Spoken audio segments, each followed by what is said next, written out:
Hello and welcome to another episode of Make It Make Sense with Michael and Marie. And of course, I'm joined as always by the inimitable Marie Pereira. She is a former prosecutor, criminal defense attorney. I believe she does some immigration work. She's also a former nurse as well. And my understanding is she's also trying to take my job now, becoming host with Island TV and doing all these other things. So I just got to keep watching my back because here comes Marie sort of everywhere, the mover and shaker. You got jokes. Am I wrong though? Am I wrong? But no, before we get into all that, I do want to get a little bit into what you've been up to. I've noticed again, you're out enjoying yourself. I believe you're still in Miami, right? Yes, I am. I'm in Miami. I came to cover the Black American Film Festival, Mhm. and I'm doing some other things, working on some other projects. Mhm. And your project is Mysterious. one of them because Mhm. we're able to connect, even though you're over there and I'm over here. We're able to try to make it make sense because there's so many things that just A don't lot make going sense in on. the world of true crime. Yeah, things have been going on, absolutely. And before we get to that, there's one more thing I wanted to mention. I know you're Haitian from Haiti. I know you've been following the World Cup. I saw you at a World Cup party. Now, Haiti hasn't been doing great, but I think it's great that they were in the World Cup at all. It's just such a wonderful bonding experience for people from all over the world, the largest sporting event in the world. So you've had an opportunity to enjoy some of the games, right? Absolutely. And I have sort of like an inside track VIP style because What? Island TV Network is an official sponsor of all the FIFA games out here. And I get like an inside view, VIP style, free flowing drinks, food, griot, all the food. It was like, oh my God. Let Okay. me check my mail and see. Where's my invite? Where's my invite to the parties, man? That It sounds was, amazing. I'm telling you, they had black rice, Haitian mac and What? cheese, griot, banan peze. Oh, it was like pinch me. That's heaven. Yeah. It was really hard. I said, oh my God, another day of reporting. I'm glad you take the time out to spend time with little old me. Do I really appreciate it? No question. All right, let's get into the serious stuff.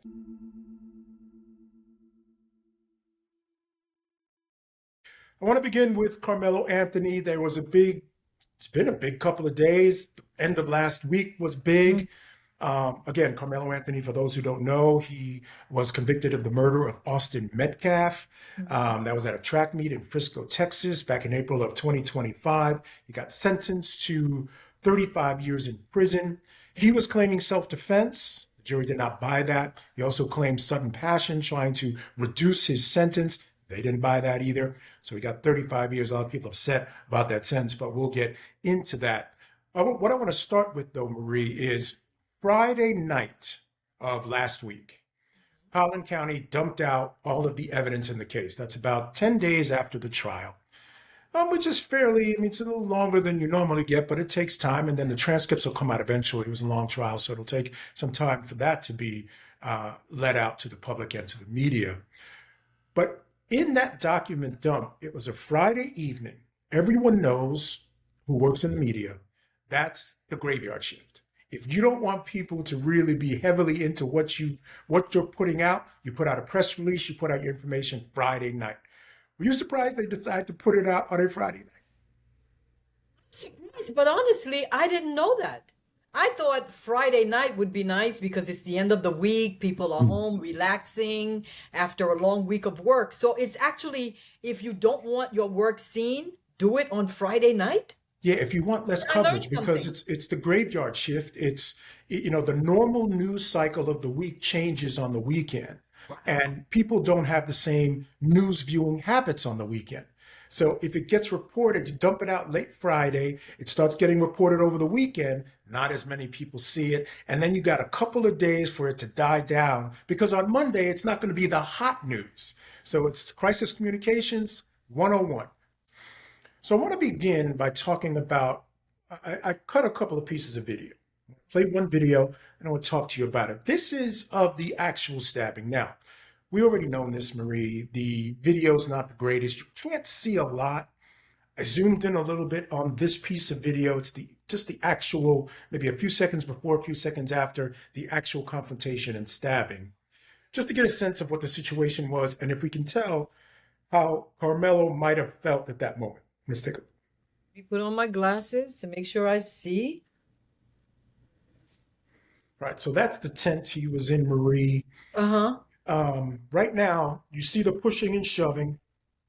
That's when it happened. So he's surrounded by 4 to 5 guys. You saw some pushing and shoving, and then you see him start running away. I can play that again just so you can get an. That's really hard to see. Yeah, so keep your eye on the tent. You Okay, I can't even got see it. Carmelo. He's in a white shirt. So the 4 guys who were surrounding him. Now you saw the push, then another Uh-huh. push, and then you can't even see the swing.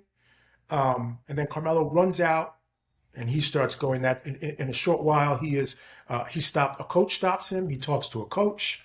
That's when he Wow. tells the coach he told him not to swing on him, and that's what happened. The coach said he seemed remorseful. A little later on, he's stopped by the police and arrested, and I have that video as well. But I want to get your reaction to that. If there was anything there that might inform your opinion that you've had about this case, or what you might have seen in that video. Not really, if I'm to Mhm. be honest, because it's too grainy and Yeah. I'm not understanding all the players, and it wasn't enough with the video to show that I was first pushed, I was not the aggressor, and Yeah. I reacted because there were two big twin boys surrounding me, twice my weight size. All of that is something that should have come from his mouth. And I know we discussed that. When the video is not dispositive, then your voice should be dispositive. Your voice should be explaining the unexplainable because the video is not clear. I likened it to a Rorschach test. Like if you are for Carmelo Anthony or you think something weird's happening here, it'll support that. If you are against Carmelo Anthony, thinks he's a cold-blooded killer, I think it supports that because you can't see enough to dispel any feelings you have about what happened between those 2 boys. Um, the testimony was that essentially they came up and started talking to him. You do in the video, it's probably about 15 minutes long. You see the kids coming in, the 4 guys, and actually it's 6 guys. 2 guys drop off. When you see that video, there's 4 guys standing around him and they're in black sweatsuits because that's the sweatsuits of their school. And you can't even see Carmelo. So when I saw it, I said, okay, I can understand how a kid with epilepsy sitting that high up in the bleachers, these guys, you see the guys climb up the stairs and go towards him, how he could be afraid in that situation. It still doesn't justify deadly force in my mind. But I could understand where if he got on the stand and said, look, I have epilepsy. If I fall down those stairs and hit my head, I could die. Those guys were starting to push on me, and I was afraid for my life under those circumstances. I would listen to that. I would listen to it. I don't know if I'd buy it. I'd have to really see him and listen to it. But so I'm not sure how much the video gives. I want to move on to the next video here. This is about a minute long. Police have arrested him. You can't hear it here, but during this interaction with police, he does say, the cop is in his walkie-talkie saying, I have the alleged perpetrator here. And he says, I'm not alleged, I did it. You can't quite hear it, but he does say it. And then they move on. And I want you to take a listen to him. I want you to take it and get a sense of remorse here, because I think remorse is important in this case. I don't know if he has it, he doesn't. I don't know. Let's take a look. Dispatch 443. Everybody can slow down. I got the alleged suspect in handcuffs right now, detained. Everyone else can slow down. Suspect detained in handcuffs. Hold on. Yeah, you can't hear it, but right there, Marie, You is can when open he up the says, channel. I'm not alleged, I did Medics it. are clear to come in. Have them come to the northeast entrance. That's going to be a gate that's wide open there. The victim's going to be underneath that tent over there, so I'll get medics. And this was shortly after me. This Memorial was tent over there, guys. All right. minutes after he runs in that direction. I told him not to. He put his hands on me. Let me check your hood here, buddy, okay? Yes, sir. Well, I'll tell you what, lean this way so you're not resting on your hands, okay? Yes, sir. All right, see a little bit of blood on your hands there, okay? Yes, sir. All right. 402, I'm on scene. So your first name is Carmelo? Yes, sir. Let's see, hold on one second. Is he gonna be okay? I don't know yet, man. Carmelo. C-A-R-A. K-A-R. K-A-R. M-E-L-O. M-E-L-O. Carmelo. What's your last name? Anthony. A-N-T-H. O-N-Y. O-N-Y. What grade are you in? I'm in 12th grade. 10th grade? You go to Emerson? All right. So you heard him there. There's sort of this mix of emotions I see. A couple of things I'll tell you that you can't quite hear it, but he does. A little bit later, he asks, "Am I going to be okay?" He also asks if the guy who he stabbed was going to be okay, Austin Metcalf. He tells the police officer that I told him not to touch me. I was just protecting myself. He asks him, "Do you think this can be self-defense?" So he has a lot to say. I hear his voice when he says, I told him not to touch me. He sounds like a child crying. And then I see him a little later, Marie, and I'm not seeing a lot of remorse. Maybe he's in shock. I don't know. But if that's all the jury saw, I can understand them thinking maybe he's not as remorseful as he needs to be under the circumstances. Which is exactly why, and I'm going to keep repeating it, It's the he truth, should have yeah. testified. I just don't understand unless there's something about him that we don't know. Because before a decision like that is made, Michael, you know, it is made with a lot of information from the attorney assessing his client, the way the client feels, and with him, since he's a child, his mom, his dad, and it's a collective decision. But at the end of the day, it's between, him and his family. I just can't understand why his lawyer would not put him on the stand. What harm could come from this that is worse than what actually happened 35 years? What could have happened?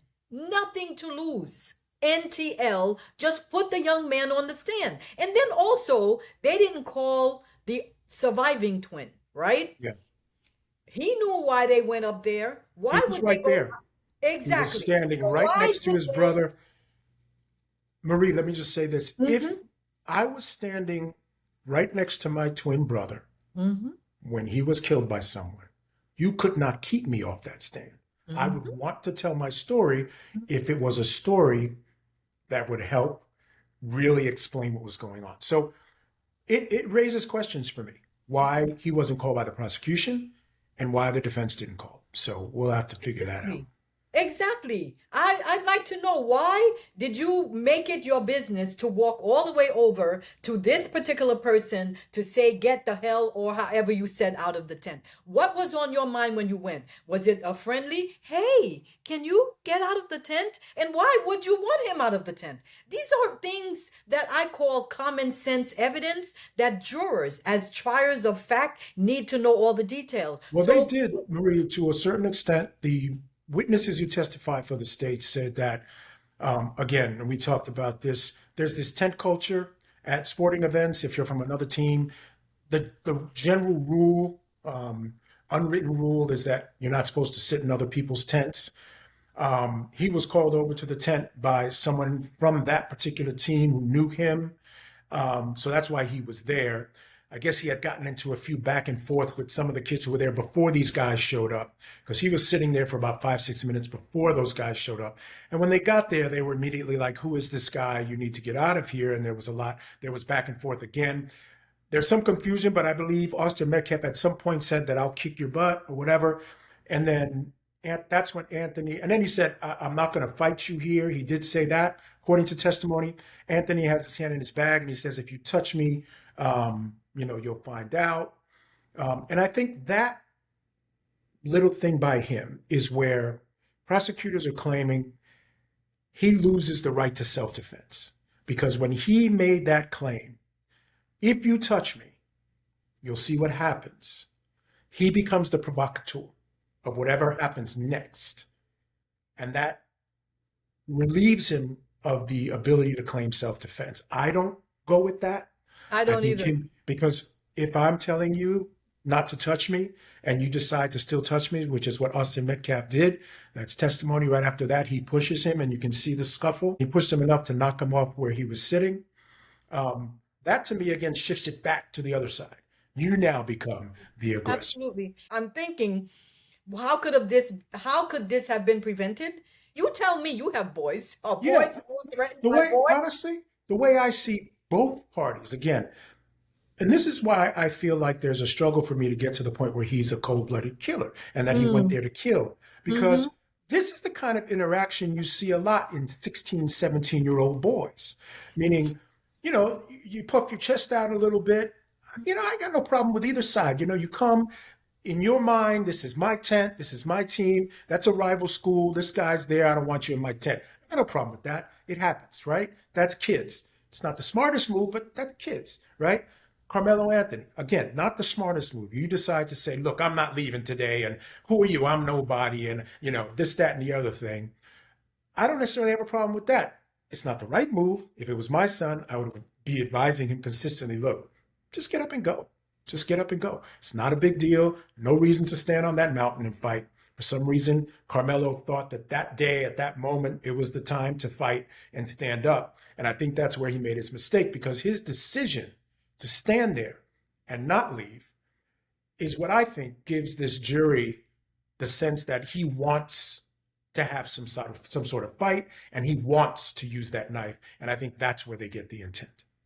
If his attorneys had put him on the stand, and I'm beating this to death, and Mm-hmm. maybe brought someone to explain how the mental reasoning of a young boy under 21 with his underdeveloped prefrontal cortex that make reasoning and impulse control a little difficult, at that age, that could have explained the heat of passion and the touch me and you'll see what happens. And it could have explained everybody's reaction, and it could have supported at least heat of passion. Yeah. See, all of that, I'm never going to understand. And I'm going to say it. And I said what I said. They should have put him on the stand. Absolutely. And I agree with you. Even in sentencing, if you don't want to do it in the trial or the judge doesn't allow you to do it, again, we have to wait and see what the defense asked to do and what the judge denied. All those things are going to be in Okay. play. But in sentencing, I'm bringing in somebody to talk about the 17-year-old brain and how Yep. they think and how this can happen without intent because they act impulsively under these circumstances. Or a kid with epilepsy is thinking, hey, this is not the good situation for me. I could be seriously injured if I fall down these stairs, whatever. None of that was done. All right. So some of this stuff may be addressed in appeals. I don't know if you saw this, but breaking yesterday late, he's got a new appeals team. So initially he filed Marie indigent. A lot of people have a problem with that, but I'm not going to get into that. But he filed indigent. Public defenders were going to take over his appeal. I will say this because I always defend public defenders. They are fantastic attorneys, very experienced. They are overworked, but it's not like, you're getting weak attorneys. But Right. they've been replaced, or they will be replaced by some new attorneys. I put this up. This was a post sort of just giving a general sense of who these guys are. And it's like 5 or 6 attorneys, Marie, leading civil rights attorneys. They're going to take it over. There's Russell Wilson, from the Bledsoe law firm, the president of the NAACP out there. Michael Ware is involved in this. There's a guy in there who I think Sean Deredia. A couple of them have expertise in these types of appeals. They're going to take this thing over. And their claim is that they are going to look for any errors that happen. Because again, let's remind folks, when you appeal a case, all that appeals attorneys can do and the appeals court can do is look at the 4 corners of the trial, the record of the trial. They're going to look at decisions made by the judge. Were they correct? That's all they can do under these circumstances. Let's get your thoughts now. It shows you that they believe in the case. For them to be providing all their expertise and not charge 1 cent for it, that shows that they have a compelling argument they believe needs to be made on the appellate level. Last thing I want to talk about here is the one thing that I think is an issue here now. Again, I don't know because I haven't seen the record as to what appealable issues could really come up. We know, again, the Batson challenge, the getting rid of the teachers. Let's talk about that real quick. The reason given for getting rid of the 3 Black women who were left to be on the jury, the state used their challenge. You have to give some reason for getting rid of them other than race, gender, or sexual orientation. They said they were educators within the Collin County school system. Even though during voir dire, the women said they could be fair and unbiased, they were asked that, they still didn't feel under those circumstances it was the right way to go. They wanted to use those challenges. The judge agreed that that was a lawful reason. It's not a high bar. Constitution doesn't require it to be beyond a reasonable doubt or anything. It's just, just has to state a reasonable reason. The judge thought that it was. So they could challenge that. And one of the reasons I want to talk about is because there was actually an educator on the jury. One of the 8 women on the jury was a teacher at a trade school. I think she was a beautician of something. She taught at school for women who do aesthetics and things of that nature. Do you find there's any congruency there? Because I don't. I think it's very different being a teacher within the Collin County school system and being an educator at a trade school. Using the word educator in both instances, I don't know if they're equal in terms of reasons to get people off a jury. I don't think it's equal either. And I think the reason why prosecutors felt that those educators were a possible threat to their verdict, and which is why they knocked them off the panel, is because maybe they had an understanding of human growth and development, even as teachers. So they know, how does a 3-year-old act? The terrible 2s and 3s. They know how 9 and 10-year-olds act, and they know how teenagers are, and how peer pressure is so important. How it looks. I don't want to look like a coward is so important. They know all about the prefrontal cortex development issues with young men. So that's why the prosecutors didn't want them on. Saying that they couldn't be on simply because they were educators, I feel is wrong. And that could lose on appeal, because so that means if I'm a police officer, I can't get involved in any case that involves a crime. If I'm a lawyer, I can't be on a panel because I can't be reasonable and impartial. That don't make no kind of sense to me. And I think that's one of the highest points that they have on appeal, knocking all 3 of them out, even after they said, okay, I'm an educator, but I could be impartial because 2 lives were lost. I don't care about color of these kids. I don't care about their sex or their race. I could do it. And then you're telling me I can't do it because I'm an educator? Maybe if it was a teacher, but I taught middle school and he was in my class, I could see something like that. Right. But we don't know all the details of what questions were asked. I'd like to know, but those appellate lawyers are going to know. You make some excellent points. Excluding them maybe in these circumstances could end up being problematic. So we'll watch for that. The other thing is the sentence itself. A lot of people are concerned. A lot of local Dallas attorneys have talked about how 35 years for this type of crime, the way they're seeing it, seems excessive. And they're saying, we see so many cases like this, and no, they don't get anywhere near, 35 years. And a lot of people are mentioning there's this guy, Kason Allison. He was a student, a white student who stabbed a Hispanic student in school. He got 10 years. Remember Amber Geiger? She was a police officer who shot Botham Jean in his apartment because she went in thinking it was hers, but it was actually his. She got 10 years. That case, they talked about her remorse, et cetera, et cetera. She, of course, took the stand. So did this kid. So that's a difference. There's a lot of differences between the cases. I don't think they're congruent. But the point I want to make is, in Texas, when juries do the sentencing, they have a very wide range with murder because there are no degrees. It's just murder and then all these different, scenarios. So between 5 and 99 years is what they were given as parameters. They came at about 35. My understanding about the law in Texas is appeals court will not overturn a jury's decision on sentencing, even if you show them 15 cases where the exact same fact pattern and people got 10 years less years, they won't. Because what they say is as long as it's within the range and the crime was serious, and this was a serious crime, they don't overturn it. They don't substitute their judgment. They weren't sitting there for the entire trial. They weren't looking at the defendant, looking at the witnesses. So they will not overturn it. That is a very steep hill to climb if this appeals team is going to go after this sentence being too long. It doesn't mean that they shouldn't raise the issue. because what harm is it in raising the issue is my point. So even if it looks like there is no chance in hell that a judge is going to overturn, uh, you do it anyway.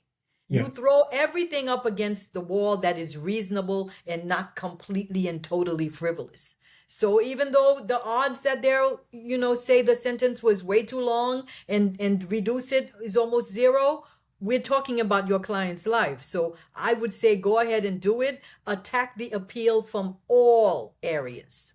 Yeah. And the way that they can get it overturned is if they find that there were errors in sentencing. What that means is if the judge would have denied the opportunity for the defense to put in certain evidence because it was too prejudicial, and it turns out that that's not the case, or the charge to the jury as to what they're supposed to consider in the sentencing, they'll comb that to make sure that was correct. That's the best way to get the sentence overturned.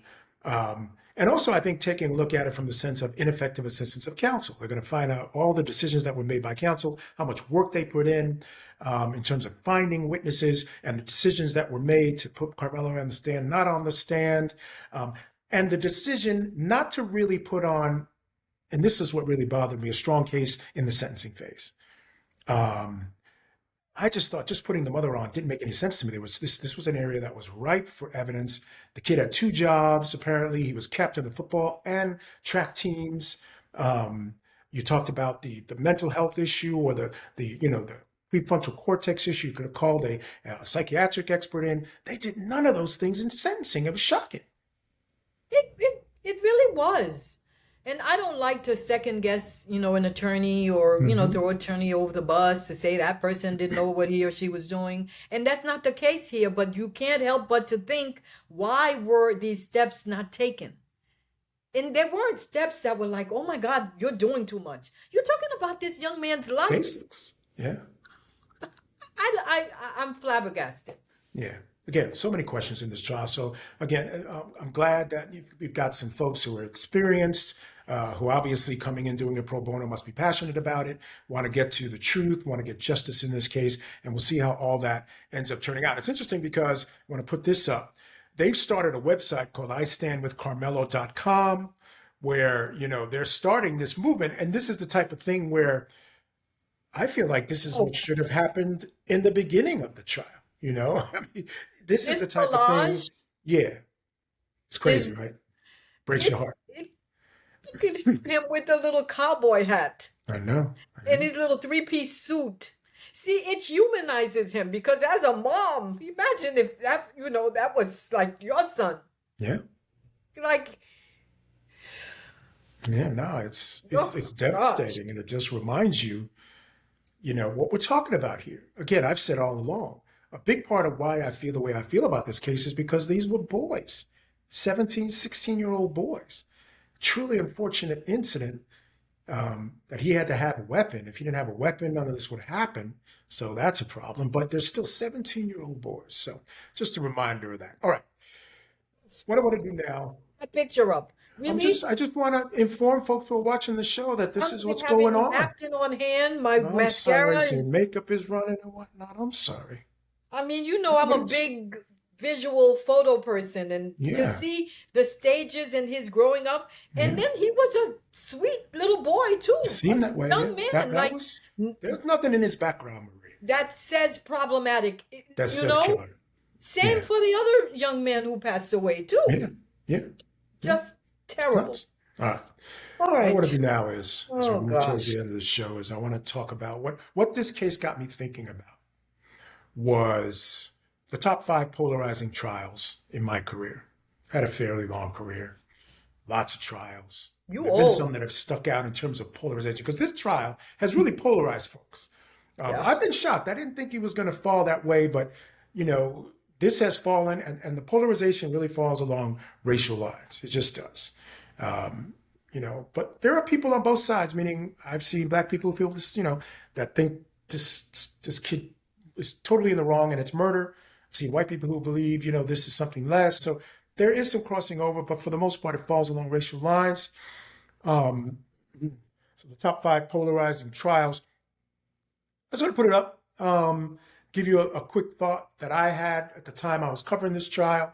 Then I want to get your thoughts, if you have any, about these particular trials. We'll just run through these relatively quickly. First one is the Derek Chauvin trial. Of course, we all know the legacy of that trial, the riots, and really since the civil rights era, I think that was one of the most destructive and largest protests. There were protests around the world regarding that. And I think a lot of that, Marie, had to do with the video in the case was just so, you talk about things that are heartbreaking. I don't care how you feel about George Floyd.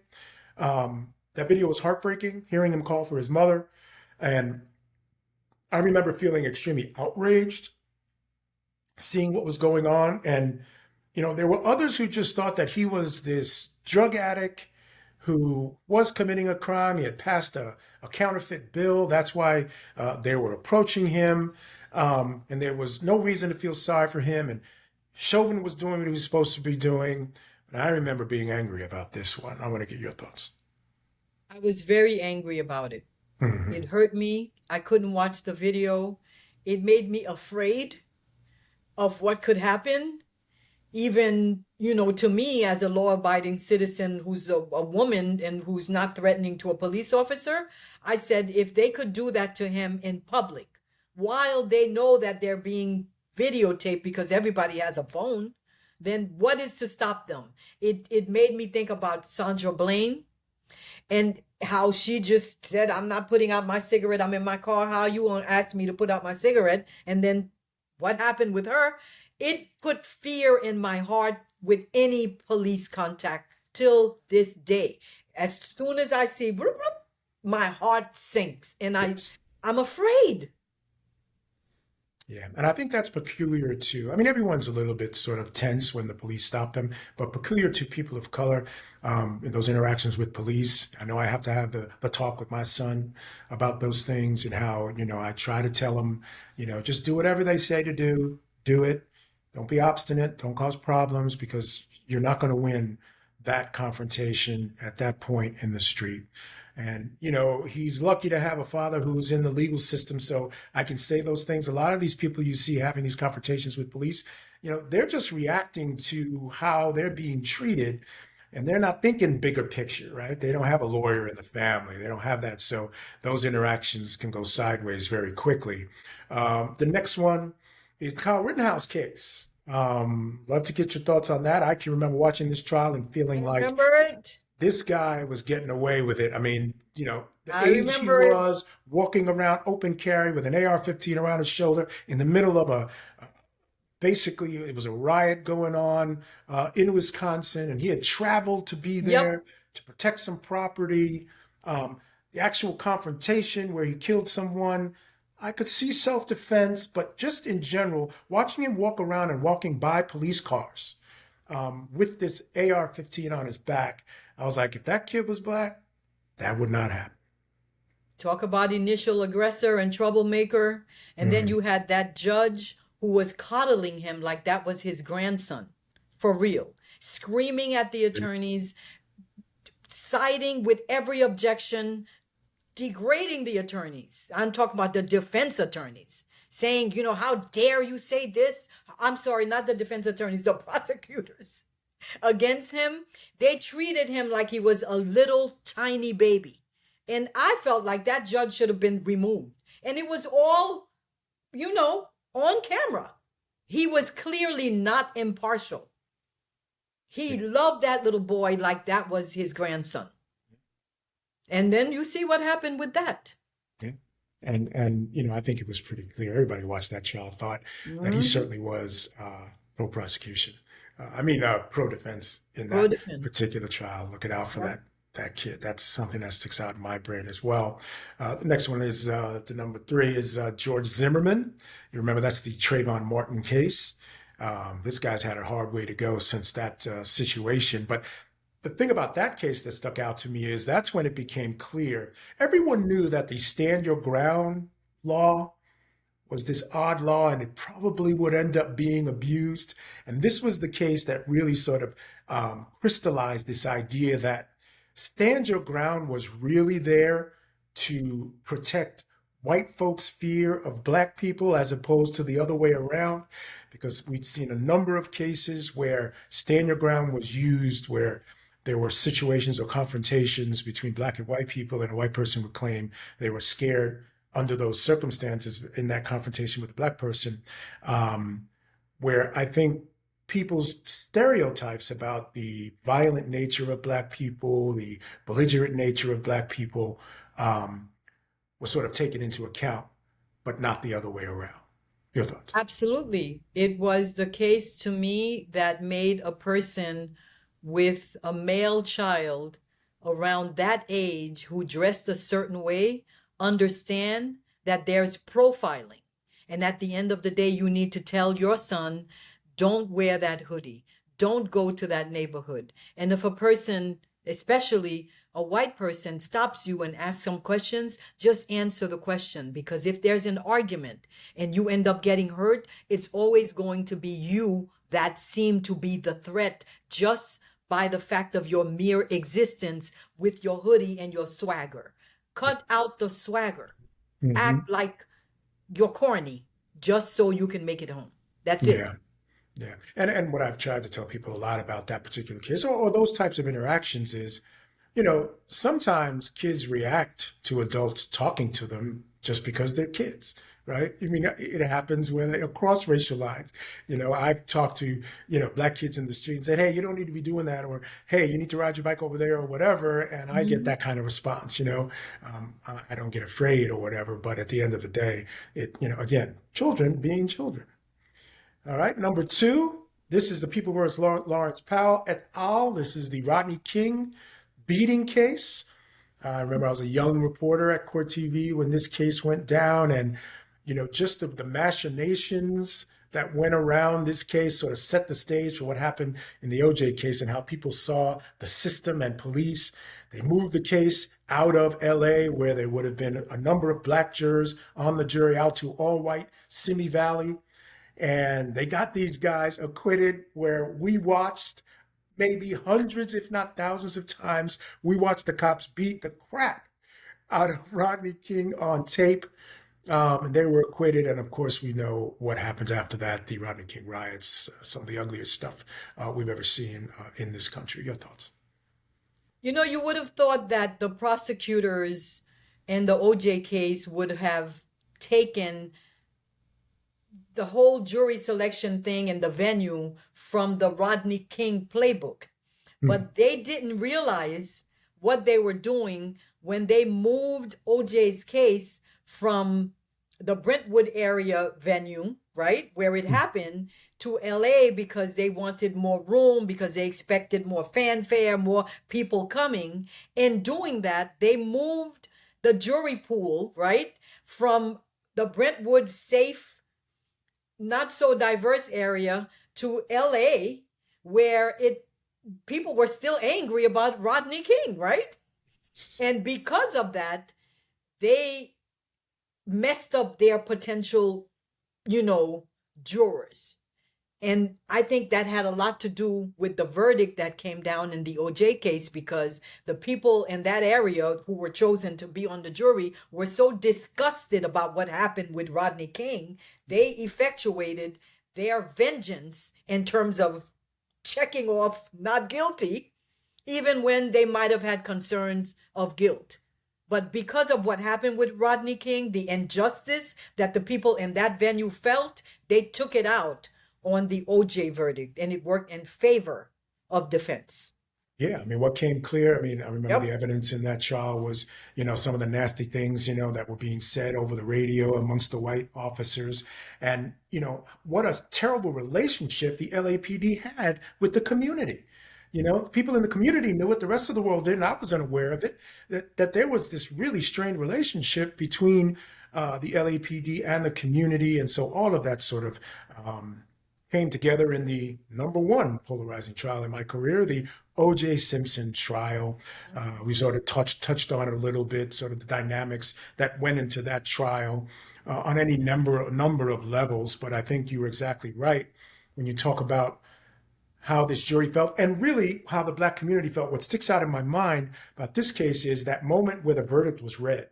Even in the newsroom, I was at working at Court TV. I was in law school. You were in law school? Okay, maybe Yes. I'm a little, all right. So yeah, I was in 8th grade, I think. No. I was working at Court TV at that point, and white folks were appalled, black folks cheered, and people couldn't understand why were they cheering. In their mind, the system had worked against them consistently. And this was a time when actually the system, because of the great work of Johnny Cochran and his dream team, the system had worked in favor of a black man. If they'd never changed that venue, the system may not have worked.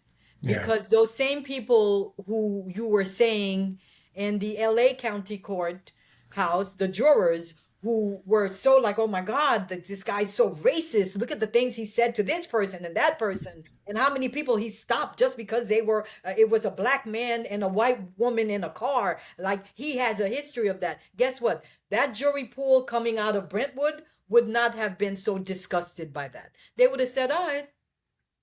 And it would have impacted the whole thing.